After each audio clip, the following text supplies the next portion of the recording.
Hello students, in this video we are going to understand how to select the rows and columns, how to resize rows and columns, insert, delete and how to change the width of these. So let us start. If I have to select a column, right? One thing is I can go and place the cursor over here on the column and just select it, right? Same way I can go with the row. But if you want to do the same with the help of keyboard, you have to use Control plus spacebar for selecting the column. And in the case of row, you have to use Shift plus spacebar for selecting the row, right? If you want to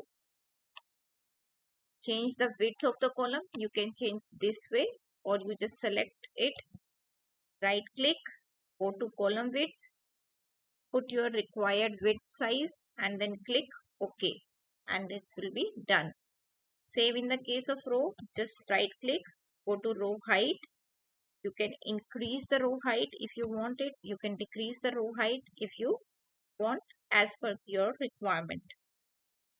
If you have to insert, just right click, click on insert, then it will be inserting a column left to the column.